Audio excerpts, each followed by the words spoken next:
Welcome to Redzone In the Lab. This is Deuce.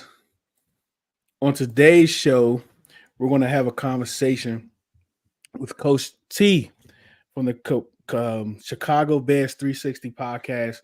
We're going to talk about that trade, the trade that a lot of us, especially Commander fans, wanted to happen, the trade that actually happened, and if there is another trade to possibly come along still with that number one pick. And after that, man, Smoke, we're going to discuss the civil war that's going on within the Commanders fan base with these two quarterbacks, Drake Maye and Jayden Daniels. After this, we're going to be on the other side with Coach T.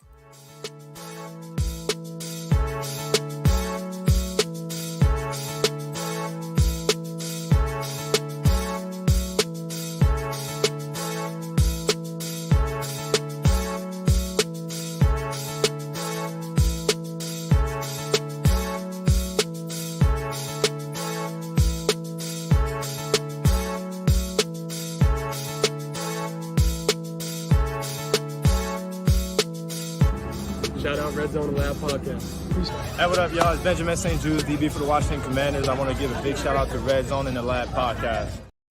Welcome back. It's Redzone In the Lab podcast. I am Deuce, and joining me today is our Wednesday host, Smoke. He has a guest on today, Coach T from the Chicago Bears 360 podcast. Coach T, how you doing, buddy? Man, I'm great. How y'all doing, fellas? Let's go. Good, man. Hey, man, I'm good. Commanders fans, man. This is a milestone moment for Chicago Bears 360, man. We breaking out and collabing with other fan bases. I like it, man. Let's do it. Yeah, it's always good, man. Different perspectives, man, from across the league. We always try to do it in the off season at least, man. See what these other content creators is up to, man. But we definitely appreciate you from joining, man. Yeah, that's what's up, man. Glad to be here. All right, so I mean, go ahead, Smoke, hit me up. Say, man, look, I got somebody, man, want to chop it up with. We got some stuff in the some stuff that might go down. Go ahead, catch us up, Smoke. Hey, what's up, man? Hey, I appreciate this, man. Both of y'all coming together so that we can bring both fan bases together. I found out about Coach T when he had the quarterback coach. I think it was his name, Quincy Avery. If I think saying it right. Avery, yeah. Yes. When he had him on his show, I watched that, and I was very impressed with his pod and the information that he was bringing. And every time, like, I'm scrolling Twitter, I see him up top live, and I tap in, see what he's talking about. And I say, you know what, man, this is a sensible Bears guy, man. You know how we are with Telly, Deuce, bringing the Bears fans into Twitter spaces and stuff like that. So I just wanted to get a different opinion. And I said over the weekend, like, please don't let this trade happen with Justin Fields before we host this pod on Tuesday. All right, before we had the podcast, happened? You jinxed it, bro. You jinxed it. What happened? So right. So that's what it is. I just wanted to, bring us together, Commander community, Bear community, and we can talk it out now because the trade didn't happen, and I would love to see what Chicago gonna do at one, or if they explore some trade back options. What do you hear, Coach T? Man, listen, I gotta take you. Before you go, Coach T, breaking news: Mike Williams just signed with the Jets. 1 year up to $15 million. So another weapon for Aaron Rodgers. Oh, it just go. Yeah, it just hit. Yeah. They're gonna try and load your boy Aaron up. Nah, man, it was crazy because you know what I'm saying? Y'all know it's been going on for a while. We've been having, our own civil war of sorts over Chicago Bears, Twitter, X, whatever you're calling it, social media, all season long. It's been going all season long. It got real nasty, man. It got racial because they brought in Tyson Bagent at one point, and Bears X went crazy with the microaggressions and the tropes and stuff about that.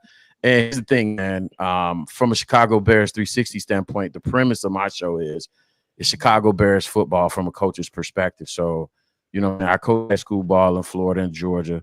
I coach, I got guys in the pros, Deontay Johnson, Byron Pringle, Bruce Hector, different ones, man, about 4 guys in the league. And, it was my first year off the sidelines during COVID. And my wife was like, man, you know so much about ball, you should do a podcast. So, when you talk about sensible, Bears football, the premise of the show is I build my takes off of the X's and O's of what I see on the field, what I know about football.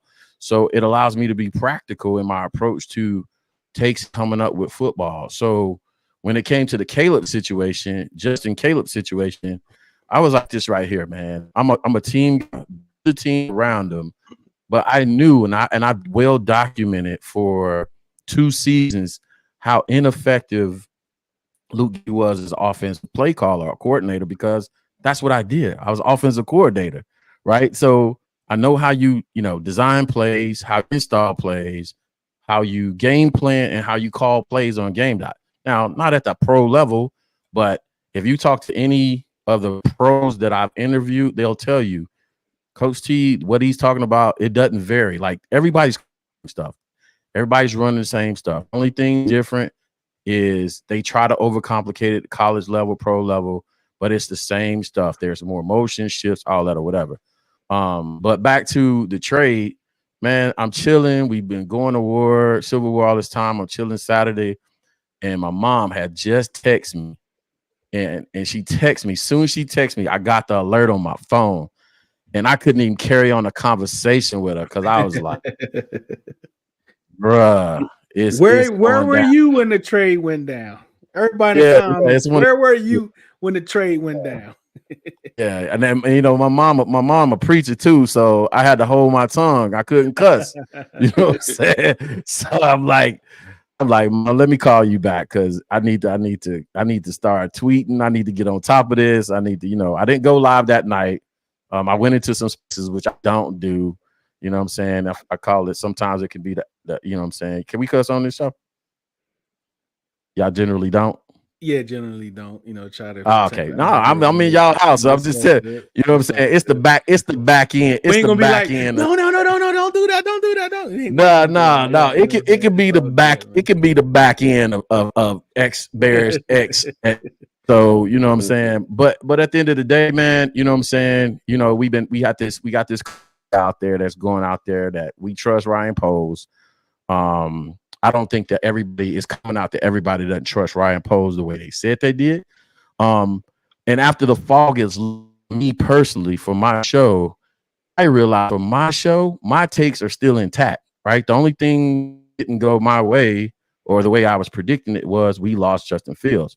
So Caleb still has to prove himself. If we draft Caleb, Caleb still has to prove that he can run an NFL offense, RPO, the RPO heavy or air raid heavy offense that he ran in USC, that it's going to translate because, you know what I'm saying, my film study of him broke it down, 75% of his plays were air raid RPOs. If you don't know what that is, that's basically sticking the ball in the belly of the running back and 1 or 2 read ball is out. It's not full field progression reads in to give you a idea of how many teams in the NFL actually run that style offense. About 4 to 6 teams run an RPO heavy offense in the NFL. That y'all were one of those teams, I believe. No, y'all were up towards the front of the teams that use RPO heavy, right? Number 1 in that area was Baltimore, Atlanta, Philadelphia, teams like that, right? So I've always said this about Caleb. I'm a coach, so I play in the best situation, and so I always wanted Caleb to land in Washington.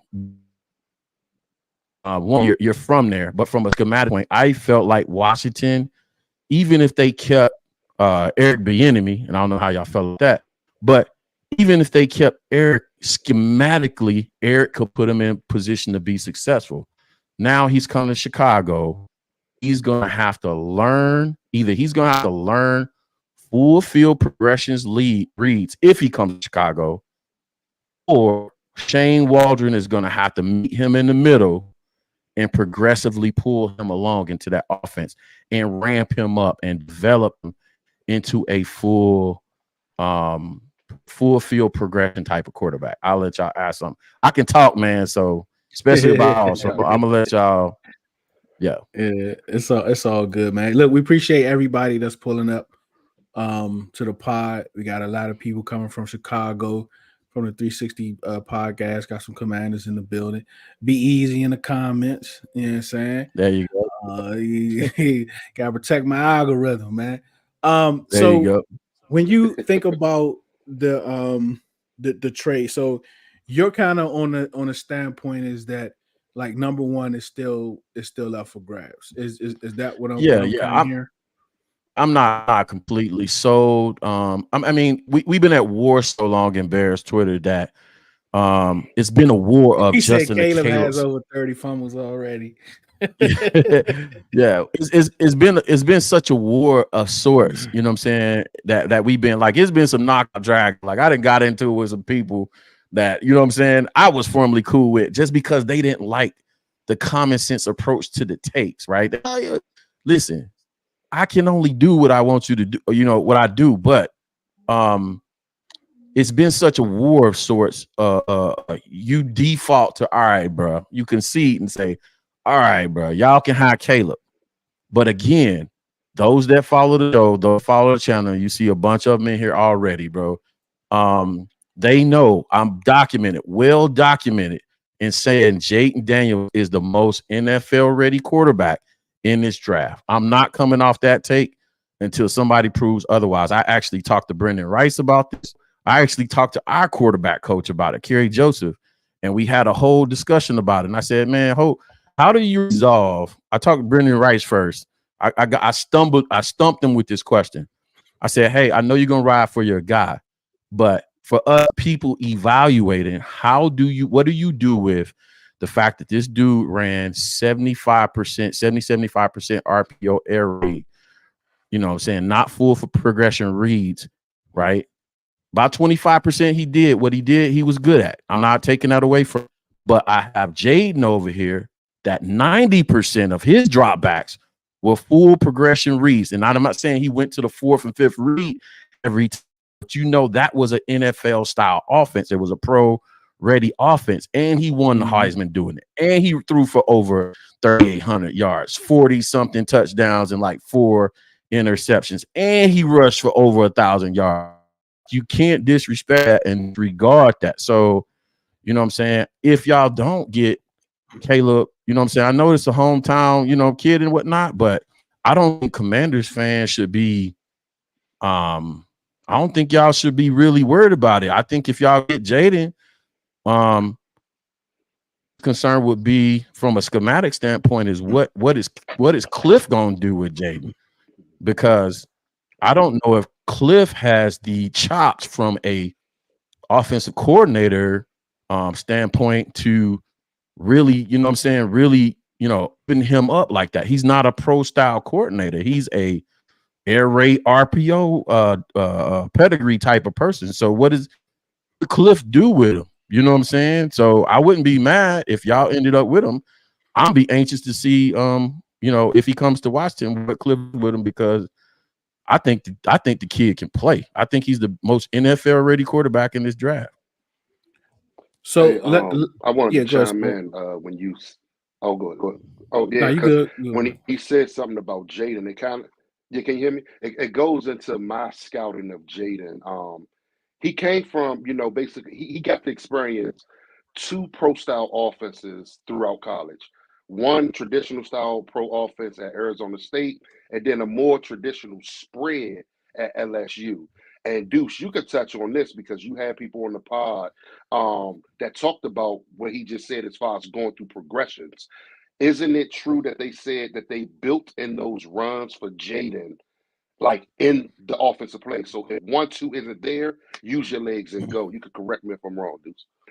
Yeah, so that's the biggest misconception about Jayden Daniels and him being, you know, running quarterback and escaping the pocket early. If it and when you watch his tape, before we even know that, he had it seemed like he had a couple checks and then he just took off. He didn't try to climb the pocket. He didn't try to reset. He just kind of took off. And to me, that was always kind of troubling, especially when you talk about, in the NFL, especially what we've gone through with quarterbacks, especially RG3. But the more study you do, the more people you talk to, came to the realization that within that LSU's offense was built in progressions for him to run. So instead of him having a check down, he was to run. So a lot of people don't have that understanding when they doing the film review and they looking at Jayden Daniels, that no, he's not just running just because he's taking his eyes off the field, but that was actually built in progressions for him to run. And that's one of the biggest misconceptions when you're talking about Jayden Daniels. I would have them go back, or if y'all do it, I would have them go back and take a look at the film. See, this is the challenge with fans, bro. And I get into this all the time.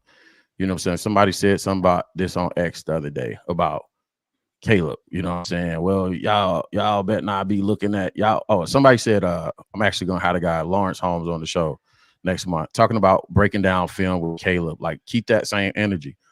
And this is the challenge with all 22 in film. That's great. You have access to it, but do you know what you're looking at? 95% of people don't know what they're looking at. Right. Yeah. You know what I'm saying? They're look, well, this guy was open over here, but what was he in the progression?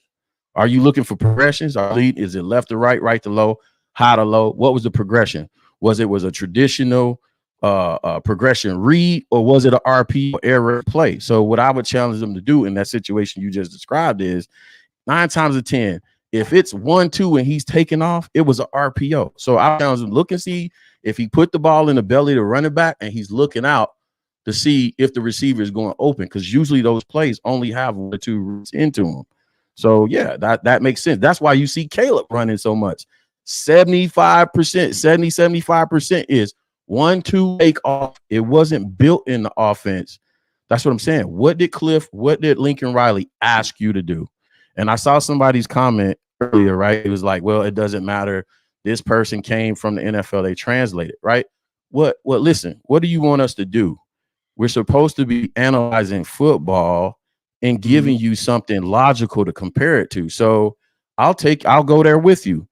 You know what I'm saying? You got Patrick Mahomes that came out of, was it Kliff Kingsbury camp, right? Or whoever. So you take the best of that group. Yeah, you take the best of that group that come out of that play quarterback tree and take the worst of that group. So it's Jayden Daniels, it's Kyler Murray, it's Baker Mayfield. It's all those people, and you decide where he's gonna decide where he's gonna land in the middle. That's from the same pedigree. That's running from the same stuff. What do you want us to do? You know what I'm saying? Like we're here to give you clues as to where to look, right? So you're not, you know what I'm saying? So you're not all over the place. You can manage expectations as a fan. That's all you can do. And I think when you're talking about Kliff and who he is as a coordinator, and you looking all the way back from Texas Tech before then and all the way up through the Cardinals, and you really can't count USC, right? Who knows what he was doing? The title that he had said he was like a expedite of some sort. It was just helping all around the team. So we don't know exactly what he was doing. Like that. Yeah. So but when you look at his offense, like Dog Tide, if y'all not following Dog Tide, usually our stat man. But even when you think about him and the evolution of his offense really wasn't stagnant in a sense, right? If you think about year 2 of Kyler Murray, when he had that run, when he had those weapons, when he had D-Hop and those type of things, and they brought in Ertz. Ertz was never a tight end, was never really part of the Kliff's air raid, right? It was mostly spread offense, wide receivers. But now when you bring this tight end in here that can do certain things, so now he adds another element. And then out of nowhere, they grab Connor from Pittsburgh. They have this young kid that's fast as all outdoors and Chase Edmonds. And like they both of them are able to run the ball, they're able to receive. So now you have 1,000-yard rushers, you have all-purpose yard running backs, and you have a tight end, something that he never really tapped into when he was at Tech or coming into the league. So you do kind of see growth in Kliff Kingsbury. You see, like, some people just stick to whatever they know and then they just do it, but there's a little humbleness to it, to him over that time period. I mean, even when Kyler had went out, when he had Colt McCoy, like, he couldn't just sling it, he couldn't sling it down there no more like he was doing with Kyler. So, you know, but I think when it comes to Kliff, and even with us, Coach T, his first interview, look, don't apply the raid offense to me. That's not who I am. That's not who we're going to be.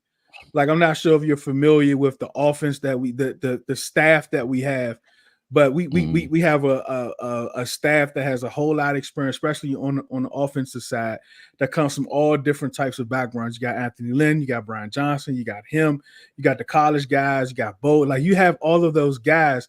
So to our understanding, it's going to be kind of like what they say, Commanders offense. You know, we don't know what that's going to look like. We don't know, like, even when we're doing the scouting, we don't know what to really scout because we don't know what the scheme is really going to be.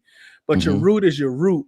But, you know, you have Anthony Lynn there to also help. So the thing with Kliff and just the air raid offense being applied to him from Texas Tech to his last year in Arizona, you see he added NFL elements to the offense that he was running. So that I have to give him credit for. Yeah. You can't, I mean, listen, we look at the pedigree, we look at the resume. You have you come into the NFL as an NFL coach. You have no choice. I'm saying, how do you defend against an air raid 1 or 2 read offense, right? How do you defend it? How do you stop it? Well, all you got to do is go back and watch the Notre Dame tape, of Caleb Williams, right? And all I got to do is get physical, come up to you, and play press man. And if you can't get off the line of scrimmage, you interrupt the timing of the receiving. And so that's how you jack that system up. So he didn't have any choice at Arizona but to learn a few things, right? I'm not embedded into the conversation for Washington on a day-to-day basis. So if he came out and addressed that specifically, shout out to y'all, because that's a major concern. And if he addressed it specifically, then shout out to y'all. He's on his way. He has a plan to expand. Maybe he understood what mistakes he made as his first tenure as a head coach, offensive coordinator in the NFL. He's ready to build an offense around it to expand on what he did before. And if that's the case, then I'm like, hey, if you get Jayden Daniels and you're prepared, it's nothing to be upset about as a Commanders fan to me. Right? If it's not Caleb, because I know, I think I know, what I'm saying, Commanders fans wanted Caleb, but I wouldn't be disappointed. I'd be like, hey, let's go. You know what I'm saying? Like, even if we were to get him right now, a lot of our fan base would be probably upset because the whole set on Caleb, but I wouldn't. I'd be like, I want to see what the kid has. Yeah, I think that's where we at now, right? Like, Caleb had his shine as the exclusive number 1 from all the national media. Drake Maye had his time when people were saying that he could go number 1. Now you got Jayden, good times, what I call good times, JJ Redick doing whatever it is that they got him doing.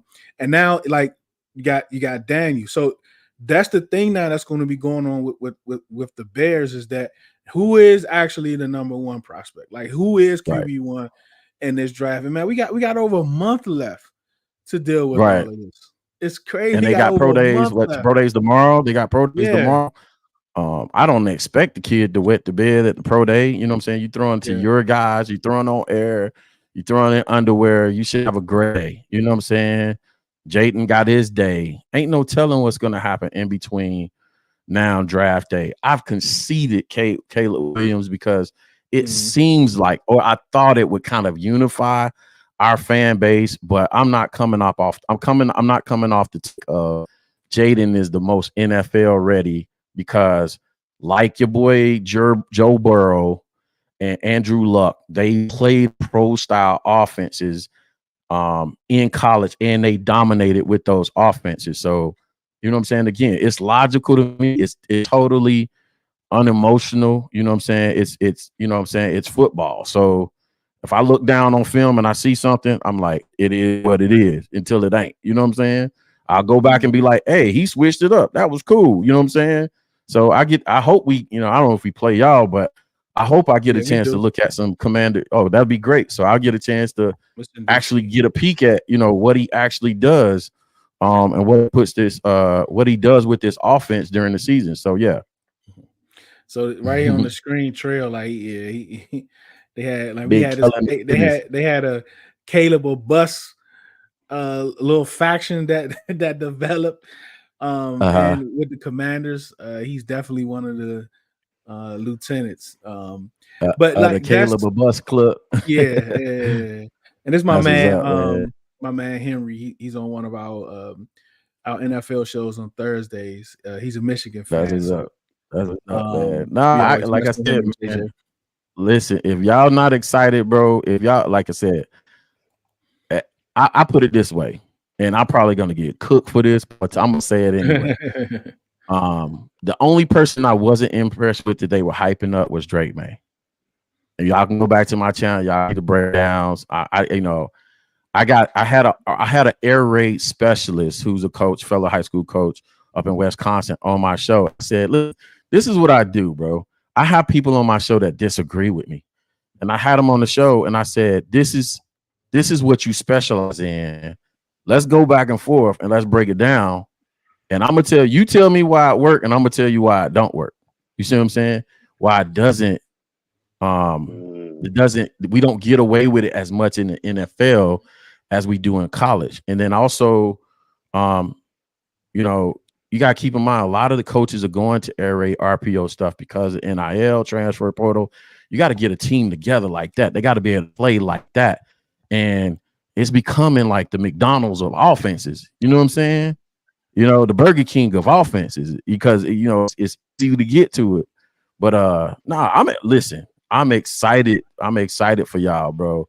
If y'all, I know after you get over the disappointment that we probably gonna get Caleb, I think y'all gonna be all right, bro. Y'all might look up and have actually.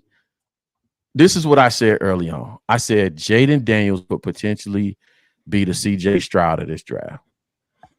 Yeah, it's possible, most definitely.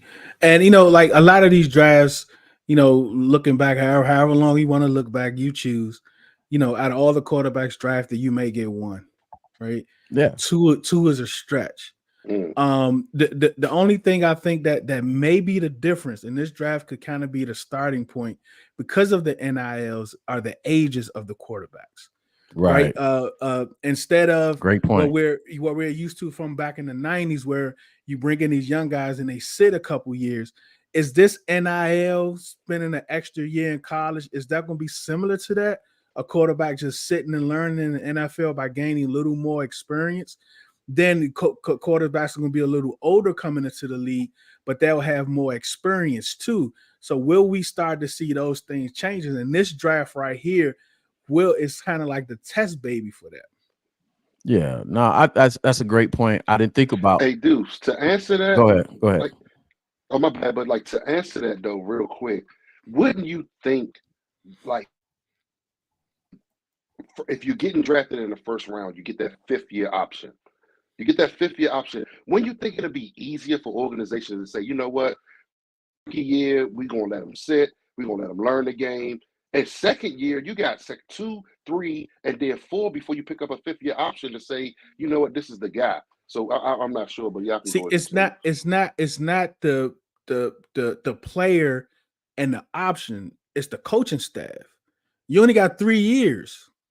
Like you got 3 years, right, to turn whatever you came into and to get this franchise quarterback. So they are on the time limit. They don't have 5 years like the quarterback does. They got 3. So you're taking a chance sitting him for a veteran. And you say, well, he should have. Then, like us, you end up, playing a veteran like the year before last with Heineke. You end up playing that veteran through the year. You bring this guy in the last game. Be like, man, maybe we should have played him earlier to see what he had and made him move that draft. But then you waste a whole year. So I don't think it's so much of the player and the pick, but it's the patience of the GM or the owner. Don't we know it, right? You know what I'm saying? Like, the whole issue with Justin Fields was the timing. I don't think Justin Fields is a bad quarterback. I don't think realistically Justin is a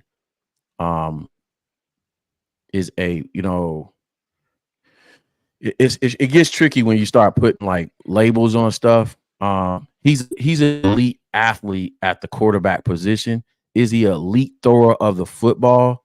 I don't believe that, but I believe, could Justin become Lamar Jackson 2.0, 2.5? Absolutely. He has all those skill sets, and he got to Chicago at a terrible time. He got there, got drafted by a lame duck head coach and GM. They get fired. Matt Nagy throws out there to the wolves. The next guy comes in, totally incompetent offensive coordinator.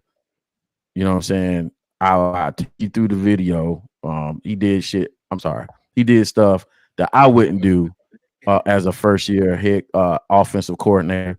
The most important thing about Jayden, let me speak to both of our quarterbacks, allegedly, presumably we'll get. The most important thing about both of these young quarterbacks coming in the league is the plan that they're going to have to develop them, right? And we speak about these terms on shows all the time, right? But we never quantify them. What does it mean to develop? You ever ask somebody when they debating with you and they say, well, he wasn't developed, and go into detail with them and be like, well, quantify develop. Tell me what develop means. When you start asking people detailed football questions, that's when you lose them, right? So what does it mean as an offensive coordinator? What does it mean, right? I have my playbook. And there's no development that happens during the football season for a quarterback. It's all maintenance. It's all maintaining what you worked on in the offseason, what you brought into the league from a foot placement, steps, drops, all that other stuff. It's all maintenance. Development is for the offensive coordinator. This is my playbook. This is the plan that we're going to lay out for you of the offense to slowly migrate you and ramp you up into this off at a pace that by this week you're going to be here. The best example that I've seen in recent memory is what Michael LaFleur did with Jordan Love and Green Bay. Masterful job, because if you watched us versus Green Bay the first game and what Jordan Love did and the game plan for Jordan Love versus for us the first game and the game plan of what Matt LaFleur asked him to do, and you watch him throughout this, every week he gave him a little bit more and a little bit more, and he challenged them in small ways. And there was a part of the season where he struggled, right? There was a part of the season where Jordan struggled, and then Matt probably had to pull back, right? Pull back. All right, let's go back to basics a little bit. All right, let's get you reset, and then let's move you along. Okay, you got that down? Okay, now we're going to get you this concept, that concept. And by the week 18, you should be at 90, 95% of the playbook. So in the year 2, you hit the street running. So kind of nervous about your boy Jordan Love going in the next season, to be honest with you, because Matt is the man with the plan, bro. That's how you develop a quarterback. So that's going to be key for both of our franchises. Yep, the development. If you got like a few more minutes, Coach, I want to hear you talk about hanging out, man. Maye and them. And so right after this, I'm gonna get with y'all, run over this promo about this boxing the podcast that we got coming up.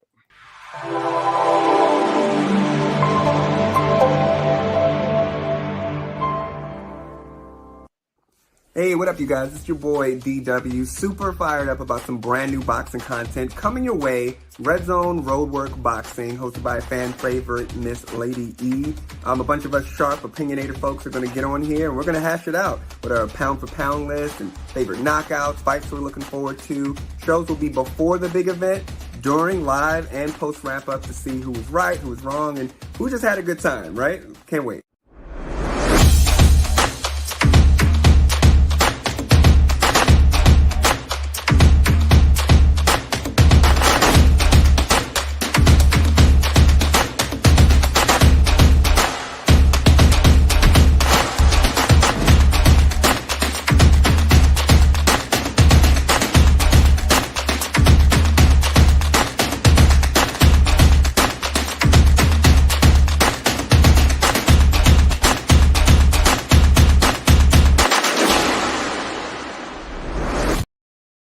We Oh yeah, back. definitely still in that.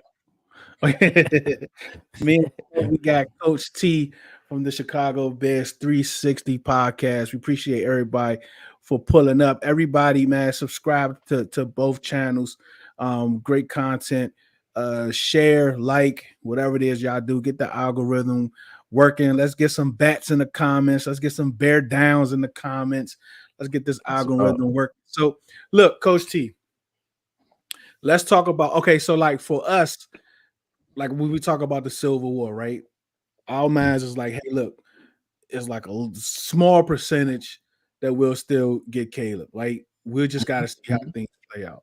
So far, when it comes to Bruce Wayne, right? That's what we call Adam Peters. We call Adam Peters Bruce Wayne. He has done everything that we thought that he wouldn't, right?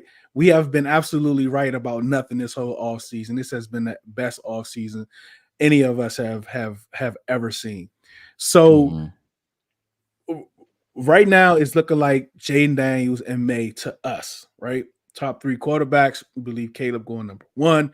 The Civil War is Drake Maye versus Jayden Daniels. And it's kind of like the people that like Drake Maye better is also okay with Jayden Daniels. But the people that like Jayden Daniels is like destroying Drake Maye. Me, I'm Jayden Daniels first, but I'm okay with Drake Maye also. I'm okay with both. I think both of them have shown that they can run an offense. They like most of these quarterbacks could take a year off. I mean, not a year off, but sit to be better quarterbacks. All of that out the way. Let's talk about Drake Maye a little bit. Where are you with Drake Maye? I'm hard on him, man. I'm rough, and I got to keep it a buck, man. I got to keep it a bean. I'm out on Drake, man. Yeah. I just can't do it, bro. I can't. My soul won't let me do it. I really look, man, and the people that's on my show, they'll tell you, bro. Before I do my show, like I work in corporate, I got my laptop, I watch film all day. I looked and I looked and I looked and I tried and I tried and I tried, and I'm like, bro, outside again, this is out at the highlight tapes, right? See, a lot of people when they watch film, they're not looking at it from a coordinator's perspective, right? So I'm looking at it as a coordinator. The first thing I'm trying to decide when I'm watching film is what is the coordinator trying to do? It's not the result. See, most fans diagnose the result of a play. I go to the front of the play and say, what's the formation? What's the motion? What's the shift? You know what I'm saying? What is the I always stump people when we have football debates and I ask them questions like this. What is the very first thing you do when you design a play? What is the first thing you have to decide, right? Like when people start wanting to go hardline, I ask them questions I know they don't know the answer to, right? So you have to tell me how you block it. Is it going to be 5-man protection, 60 protection, 70 protection, right? How are you going to block it first? Because football is a numbers game, right? If I have 6-man protection, I can't have 5-man in the route concept, right? So if I got to go 7-man protection plus the quarterback, that's 8. You can only have a 3-man route. Well, if they rushing 4, then guess what? 4, you rushing 4. They got 7 back. So you got 3 versus 7. It's a math game. You know what I'm saying? So I'm looking to see what the coordinator is trying to establish, what he's trying to do first, right? Is he in the right play, right formation, right play, right route concept to beat that coverage first, right? Does the play beat the coverage? Then I go to the quarterback and diagnose, okay, I think I know what he's trying to do, progression, and now I diagnose it from, all right, he's trying to get here from there. The coordinator set him up for success. Either he did it or he didn't, right? We diagnose it from there. So when I'm looking at him, I'm like, bro, the stuff you do great, you do great. But the stuff you do bad, you do bad. Like bad. You got a strong arm, but you take risk. You know what I'm saying? You take risk, you rely on it a little bit too much. And again, he's another product of that system, you know what I'm saying, that I'm not a fan of from a main core standpoint. So this is the way I view RPO zone read type offense, right? The zone game, RPO zone read. So for the people that probably may not know this, not to insult anybody's intelligence, but zone read RPO is a contingency of the zone read game. Yeah. How did we get RPO? Because somebody said, okay, you're not finna sit here and zone read on me all here. I'm gonna walk down the linebacker or a safety. I'm gonna take away the running back and the quarterback. When you bring that safety down into that linebacker, you open up something on the back end. So some genius coordinator say, okay, instead of me faking and keeping it running, I'm gonna fake it and throw it. Run fast option instead of zone read now. Okay, that's the contingency play. So, but you can only do that is catch up. So you wouldn't sit down at a plate of dinner and put ketchup and mustard and mayo on your plate and grab a spoon and go for it. It's eat. It's condiments. It's not a mainstay.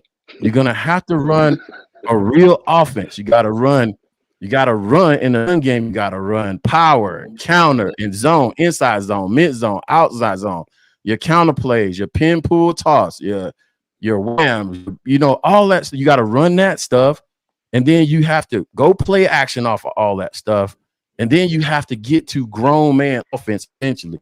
Now, again, that's mustard and ketchup. So at good times, you throw it in there, just throw the coordinator off.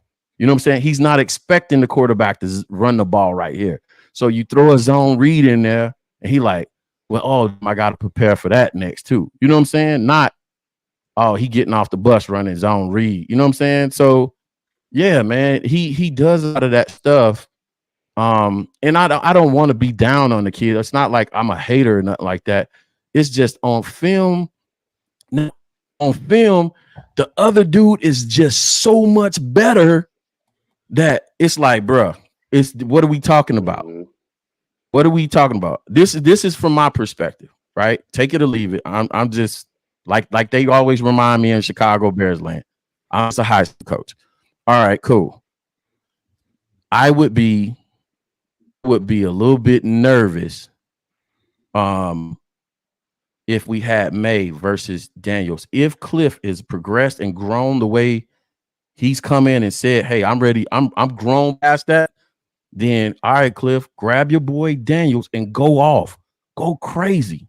Go full progression reads, run the ball, sprinkle in some zone read stuff, some RPOs, run all of it. Make defenses prepare for all of it and go crazy. What are we doing? Y'all got a great defensive-minded head coach. So, and if you bring a guy in like that and he slowly ramps the kids on, you know what I'm saying? Y'all can win games ugly early, and then towards the back half of the season, y'all keep going off with your quarterback. So I'm long answer to a short question. Nah. And they didn't prep me before the show on this. Nah, when it comes to Drake Maye, Go ahead, Smoke. Yeah, no, when it comes to Drake Maye, like you said it best, man. Like when he's on, when it's good, it's good. But when it's bad, it's bad. And I seen some stuff where as though like some people would say, oh, well, they look at numbers. Some people look at numbers and say, oh, Caleb took a regression. Well, we could say the same thing about Drake Maye. You know what I mean? Like, did he regress? You know what I mean? Stuff like that. So it's as I'm diving into a Drake Maye, we just had Sam. I'm not comparing Sam to Drake Maye. No one, I'm not comparing them. But I've seen Sam turn into a sack, run into a sack. And I see the same thing with a Drake Maye at the college level, running into a sack, turning into a sack. Yes, he can get downfield. He is sneaky athletic. But at the same time, man, I'm like, when it's bad, it's bad. And he may be that prospect that has to go and sit a year. You know what I mean? Mm-hmm. I got a question for y'all. Why? Because I talked to him down at Senior Bowl. I actually coached against the school. My daughter went to school. High schoolers did. He was a senior when she was a freshman. Why everybody skipping over Michael Penix Jr.? Because when you start talking about the second guy that's the most pro ready, go ahead, Deuce. It's Mike. It's Mike. You know what I'm saying? It is what it is. It's Mike. The only thing that scares people off about Mike is the injury. But as far as being pro ready, playing in a pro style offense, is Mike. Now, you don't take those type of risks. I'm just saying this. You don't take those type of risks to it gets sketchy, right? It gets sketchy. Somebody called me out at the Senior Bowl. They was like, Coach, based off of your criteria, Mike is the second guy. And I said, you know what? I can't even argue that point. You know what I'm saying? That I'm acquiescing to all the talking head of the injury stuff. But if it's straight about football, if it's straight football, if you surround them with weapons and you say, hey, I got to get to my third progression or my fourth progression, right? And I have to pick Mike or Drake. I'm picking Mike every time. If I have to choose between Jayden and Mike, I'm picking Jayden. Man, look, I stopped it right there. No. I ain't messing with that dude. The exact opposite.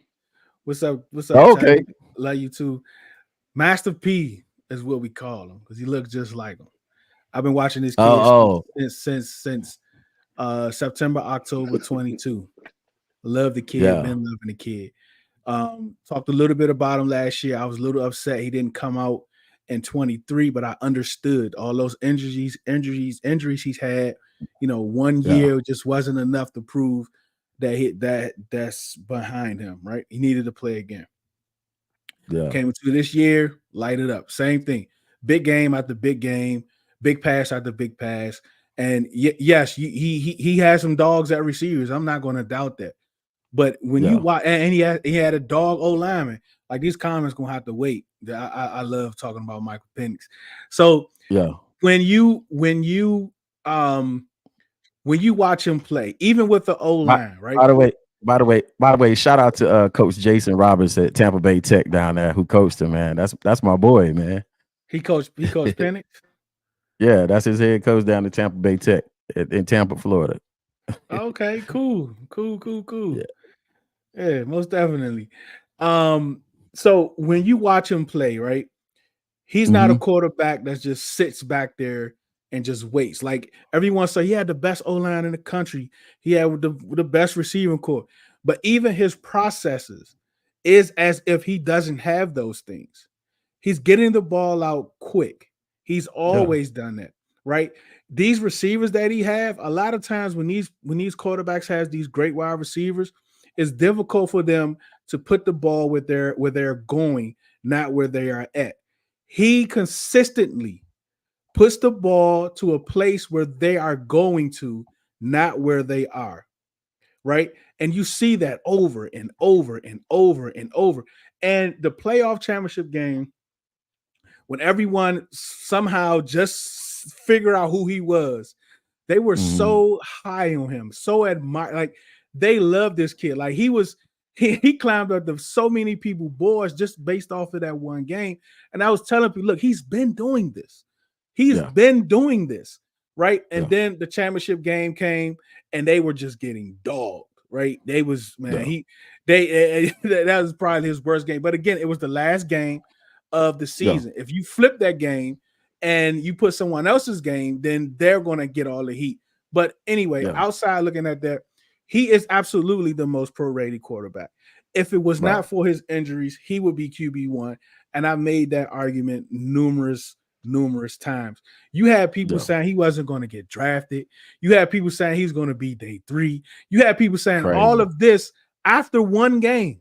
Because remember the game before that, these same people were saying, I don't know, he might go top 5. But just because of that one game and people start learning about his injuries, look, man, this is the NFL. You get hurt in one play. So Master P, man, like that's my favorite quarterback, but I do understand the injuries. That's why he's not like someone that you look at too. Yeah, it slides to the business. It becomes about the business at that point. You're making an investment on the player, so you got to understand that part of it. And I agree with everything you said. I want to say this part about the championship game because I had a chance to think about it, watch the game. You know what I'm saying? A lot of times, fans don't understand styles make fights. See, I had the boxing promo up there, so I have to use the analogy. Styles make fights in football, right? So, you know, it was a bad matchup for Washington to go against that style of offense that Michigan brought to the table. They just came in and was like, we gonna play bully ball and run it down your throat and pause. And you know what I'm saying? You got to try and figure out, you got to try and play catch up and keep up, right? And they got them out of the norm of what they do, the rhythm, Washington out of rhythm of what they do, right? Trying to play like that. They couldn't play on schedule and with rhythm and timing like they normally do. And they didn't control the game plan through that. You know what I'm saying? Michigan had control of the running game, the ground. They had control of the clock. You got to own something in the game. And they just didn't.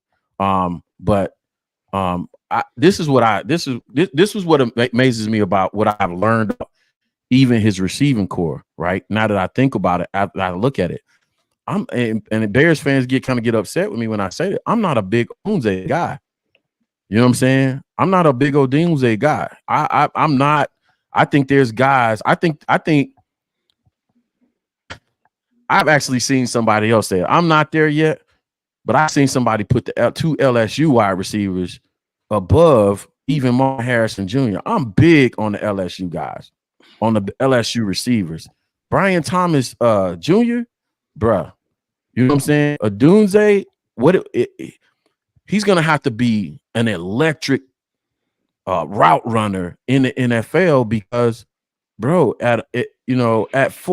with a four, kind of like a back end 4-4, you ain't running away from nobody. And I didn't see, you know what I'm saying, electric route running. So I'm trying to figure out, people say he, Master P, as y'all call him, all these receivers. I'm trying to figure out who else he had that was so electric. You know what I'm saying? I felt like you said, he put the ball in the right places. He made those guys look good. So, and you saw that in the Senior Bowl.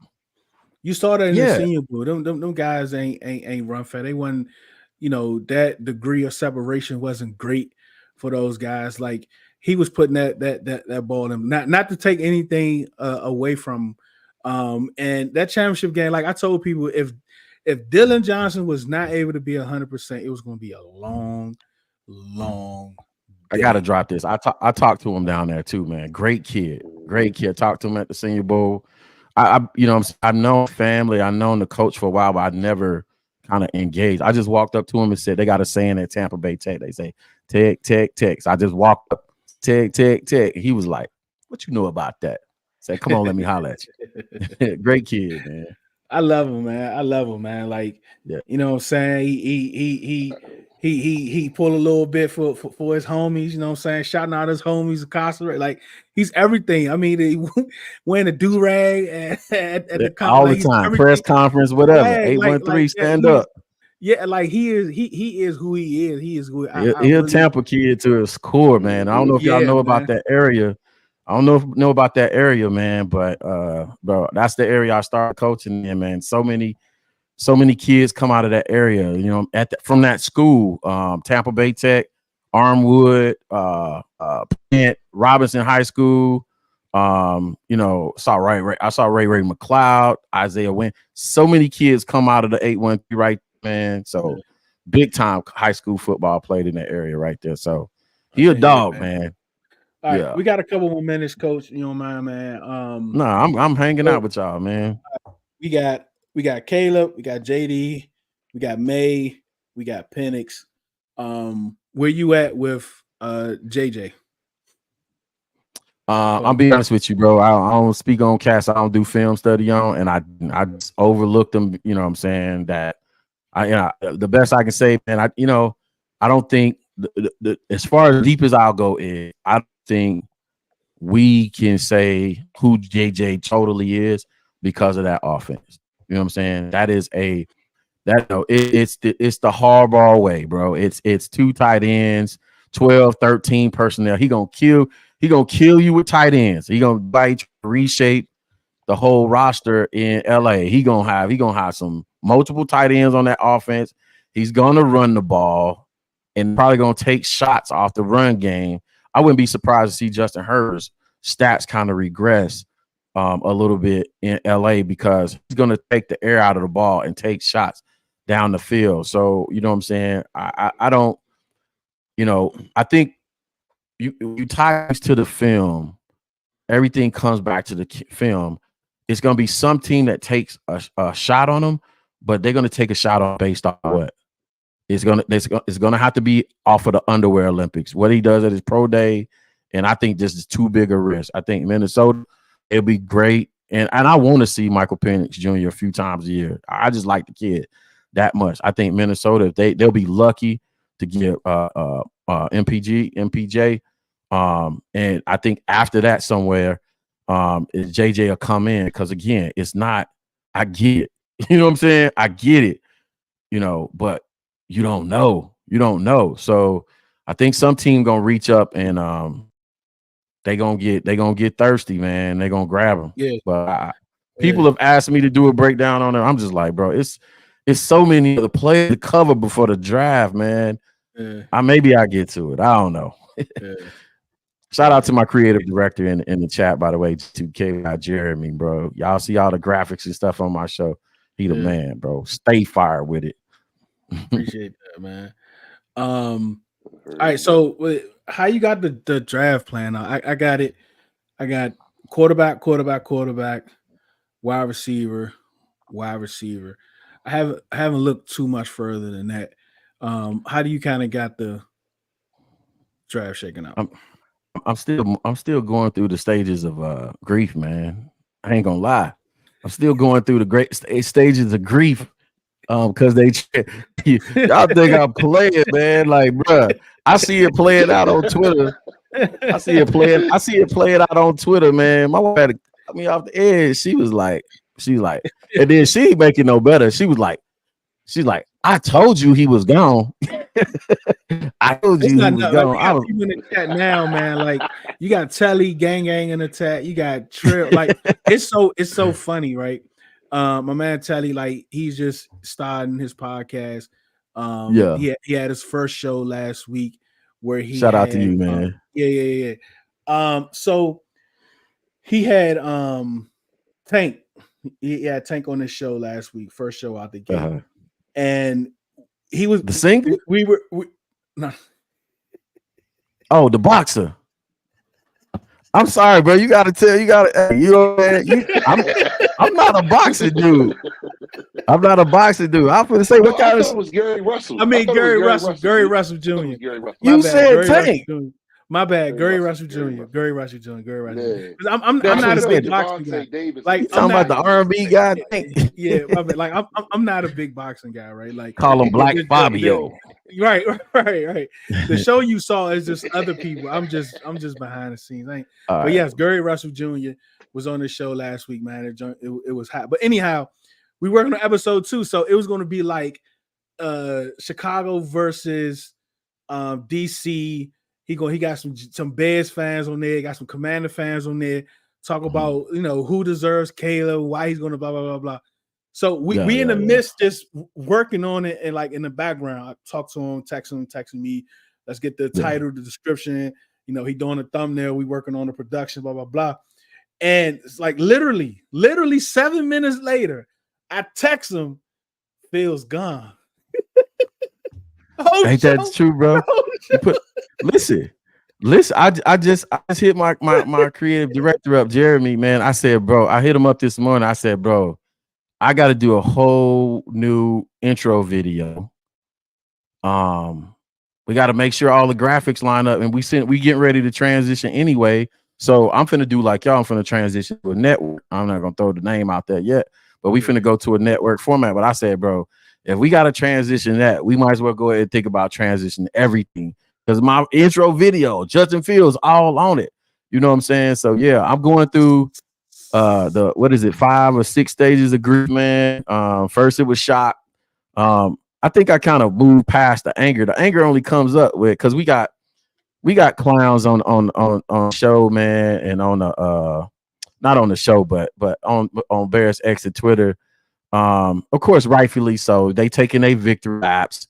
And I actually stayed up that night and went on Spaces so I can give people their props. Cause you know what I'm saying? Like, I went into spaces like, you know what I'm saying, giving people their props and stuff like that. But the worst part about it now is we have the media.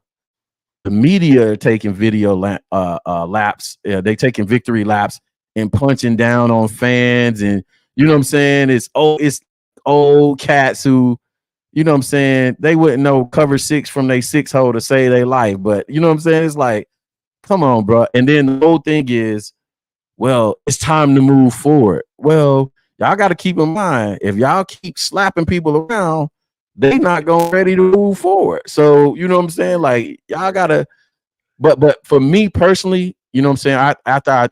After the smoke cleared, I realized this about Caleb again. The only part that's changed for me is Justin is gone. My takes are still in my takes the whole time are still in place, even up to the Jayden Daniels take, right? So Caleb still has to prove that he can transition. He still has to prove, because y'all don't know if y'all know this about RPO or RA offense. The play calls are not elongated. It's not, you know what I'm saying? It's not ace right gun, Y over, Z on, Z flee, Florida. You know what I'm saying? And it's way worse than that. That was a simple high school play right there for that. It's not, it's library long versus air raid play calls are like this. He still has to prove he can go under center and make proper steps and get through, you know, still do all that stuff that the air raid offense doesn't do, right? He still has to win over that locker room. You know what I'm saying? He still has to go through the process of being the quarterback in Chicago, because, you know what I'm saying, it's hell. It's hell in Chicago at quarterback position. They're going to be on your head, you know what I'm saying, day one. So he still has things to prove, and then we still have to draft him. So, you know what I'm saying, most of the takes are still in place. So, you know what I'm saying, it's all good. And then shout out to Justin Fields. You get to go sit behind Russ Wilson, your hero, one of your heroes, for whatever amount of time. And I hope he sits the whole year. Just give himself time to fall in love with football again, because Mike Tomlin, dog, who's going to make the playoffs first? Who has all right? Now you looking at the quarterback. Who has the best chance of making? Big C from Spaces told me y'all going to the Super Bowl. When? We going to the Super Bowl? It's a Big C told me, man. Oh, from the but see, bro, let me tell you this, man. Let me tell you this, because y'all said y'all be sliding over to our side, bro. Reach out to me before y'all come over. Y'all, everybody we don't want everybody speaking for us. Because I saw a few spaces where I saw it was Bears fans and Commanders fans in there early in the season. You know what I'm saying? Telly followed me. I don't know if, you know, y'all rock with him or whatever, but he followed me or whatever. You know what I'm saying? With the podcast, yeah. Gary Russell. That's Telly I'm talking about. Yeah, okay, yeah. He followed me and stuff like that. So we had some interaction, but I saw a lot of y'all interacting with a lot. Let me give them their credit, right? So a lot of them people that are on the extreme Caleb train that were hosting those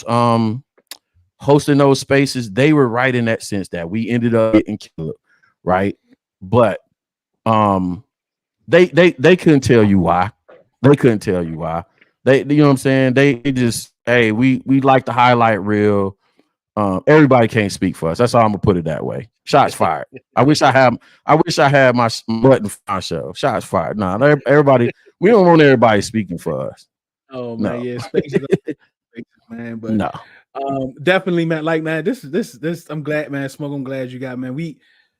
I like this, Coach T, man. A lot of knowledge, man. We definitely got to link back up, man. I'm definitely putting you in the decks, man. Put him in the rotation, man. Most that, even if it's not Chicago, man, it seems like you know a lot of football, man. We definitely gonna chop back up with you for sure, man. Hey, definitely link up. I don't know what week we play y'all, but that'd be a great time to do it, man. I'm gonna talk some trash too. Most definitely. I think the schedule will come out in another couple months, but yeah, man, because I'm about tired of y'all. I'm gonna be honest. Like these last two, you tired of our fans, or you talking about you tired of us? Fans. Oh, for sure. Pacers fans. Like it's been a long 2 months. That's why I said. That's why I say, man, don't be. You know what I'm saying? Be mindful of. Figure out. You got to figure out who's who, and all Bears fans aren't created equal, and I'm like, bro, you talking to who? I ain't gonna. You said who from who? You know what I'm saying? Yeah. Oh man, this was good, man. Because I got to run, man. But I wanted to talk to you about the trade. Like, what's that going to look like in Pittsburgh? But we definitely can't wait a little while. Matter of fact, I got 5. Let me sneak this 5 minutes. What is that going to look like? Let's talk about that whole thing between them wanting to trade for him. Some rumors that it was going to be a 2nd round pick. Post said no, like he wanted more. Like. And how do you think that's going to look with Pittsburgh going forward? I like I said, man, if Justin, listen, my whole thing is Justin's problems was the coordinators, right? And it wasn't so much Matt Nagy, and the guy that took over from Matt Nagy, because the guy that took over from Matt Nagy mid-season had Justin looking sharp. If you go back and look at the tape of Justin with Matt Nagy versus what he looked like with Luke Getsy, from a technique perspective, he regressed. But I think with a year to sit behind Russell, like I said, fall in love with the game of football again and not be the guy for a year. Russell is just on a 1-year deal. And Russ is 30-something years old, right? So even a couple years, I think Justin now could have a Geno Smith, Baker Mayfield, boy in Detroit, the quarterback. And you know what I'm saying? A lot of these quarterbacks, they get it on the second team. You know what I'm saying? They step into their own on the second team. Jared Goff, you know what I'm saying? And if we keep it a beam, man, we keep it a beam. You know what I'm saying? I don't know if y'all noticed about the city of Chicago, man, but the city of Chicago is always 3rd and 13 in the city of Chicago. We always behind. We always behind on the latest thing. You know what I'm saying? The only thing, and I don't probably saying it. Only thing Chicago kind of stay on the front lines on is, you know what I'm saying, they terminology. And you know what I'm saying? Just street language and terminology. Other than that, we always behind the curve on everything, especially in football. So even going back to when they were arguing about Tyson Bagent, all about having a prototypical style quarterback. You know what I'm saying? In Chicago, they want all these Achilles poppers, right? The game to move on. The NFL defenses have gotten faster. So you want us to put an Achilles popper back there when, you know what I'm saying, linebackers, DNs, y'all saw the combine. Mm-hmm. These big dudes is running 4.4s, bro. You know what I'm saying? What do you want a pocket style quarterback for? So I ultimately, man, you got to ask the question. First of all, Pittsburgh is going to probably be in the playoffs quicker than, if I was a betting man, I would say Pittsburgh would be in the playoffs earlier than any of the teams we talking about, right? Right? With Russ, they got a win coach that's not going anywhere. He knows how to put you in position to win. He's going to fix Justin mentally first, and then I think, Justin going to go on a scorched or whatever they call it, scorched earth tour, and man, watch out. So the kid got it, bro. He got it. I was about to ask Smoke if he had anything else.